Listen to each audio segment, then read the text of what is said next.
Bonjour chers amis, nous nous retrouvons pour cet apéritif théologique autour de la question posée par un auditeur. Pourquoi, François, n'y a-t-il pas de confession chez les protestants?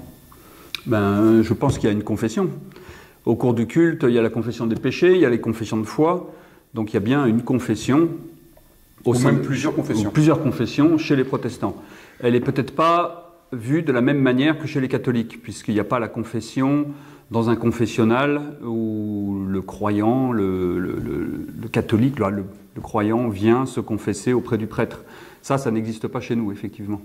Alors, il n'y a pas la même chose, effectivement, entre protestants et catholiques au niveau du confessionnal. Néanmoins, on peut dire que les protestants vont rencontrer un pasteur pour avoir un entretien pastoral, et c'est peut-être l'occasion pour ce croyant, ou cette personne, en fait, il n'y a pas besoin d'être croyant pour interpeller un pasteur, de pouvoir peut-être essayer de rassembler les morceaux de sa vie et de pouvoir les mettre dans un processus de synthèse, par exemple.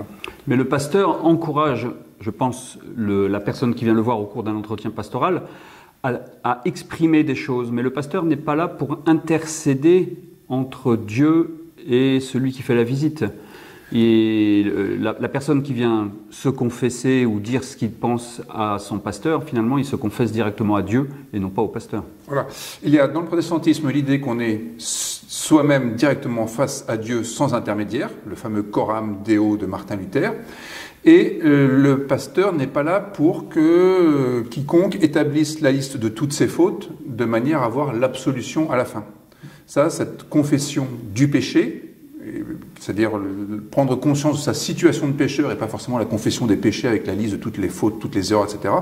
C'est quelque chose qui se vit dans l'intimité. On peut reprendre l'évangile de Matthieu. La prière, elle se fait en se mettant dans l'alcôve de sa chambre, la porte fermée et sans le regard des autres.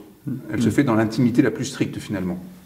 Et en lien direct avec Dieu. C'est peut-être vraiment la particularité du protestantisme, c'est qu'il n'y a pas d'intermédiaire entre nous et Dieu. Le pasteur est là finalement comme un tiers qui permet quand même à la personne de pouvoir penser en intégrant la figure de l'autre dans sa propre réflexion. Oui. C'est peut-être une sorte de pédagogie quand Dieu est trop abstrait, et bien finalement la figure de l'autre, la figure du pasteur, mais ça peut être aussi la figure d'un ami, ça peut être la figure de quelqu'un à qui on se confie, qui donne de la confiance nécessaire pour pouvoir libérer la parole. Mais cette parole libérée, elle permet aussi de mettre à jour le désir qui était peut-être un peu flou et qui mérite d'être révélé à soi-même en fait. Absolument, oui. Bon, et bien voilà pour cette petite mise en bouche, cet apéritif autour de la question de la confession. Sentez-vous libre de parler, c'est après tout à cela que nous avons été appelés par le Christ. Merci et puis à demain. À demain.